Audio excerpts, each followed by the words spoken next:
thing that I did when I started preparing was for CAT was to find a motive as to why I want to do an MBA. Because unless you're not very sure if you want to go for MBA or not, you will not put in 100% of your efforts. So the first thing for me was to define my career path for like 5 years and 10 years, and then work towards it.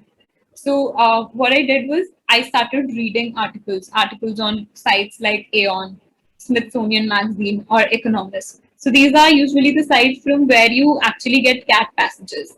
So I started reading those so that I get an idea about the language of the articles that are there in CAT.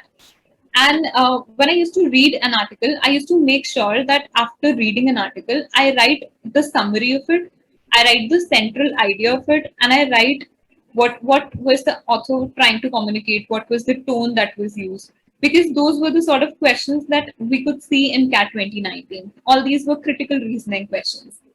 So I made sure that I understood what the author was trying to communicate, and it helped me a long way.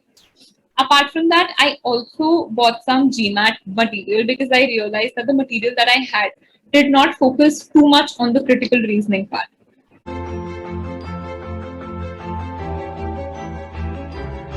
We can put it that way because if you look at, say, 2018 paper, the quants was very, very difficult.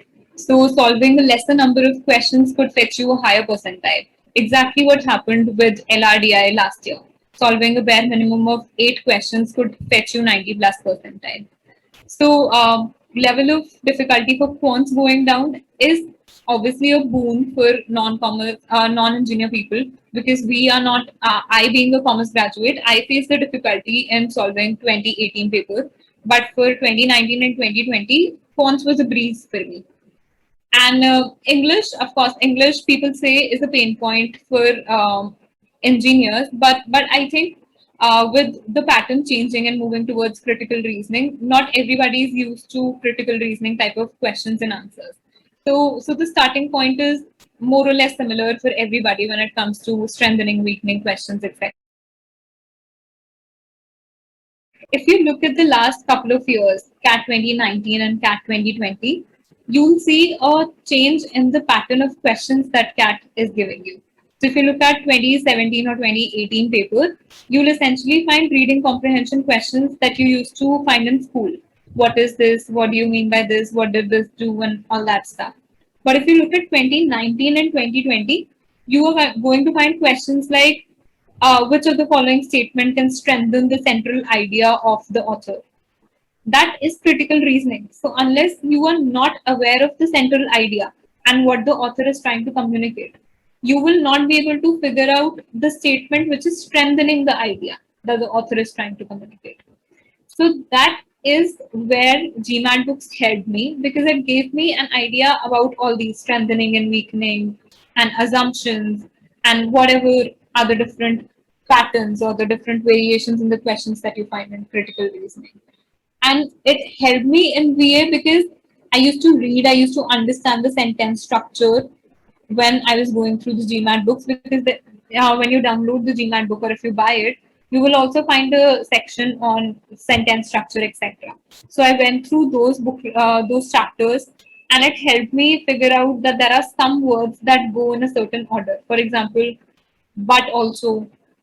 So there are certain words that you see that this has to come after this. So in case you don't know those sort of things, there's very high possibility that you might not get the correct order. I got 3 on 3 in my parajumbles correct, and it was purely because of logic that I used finding those words.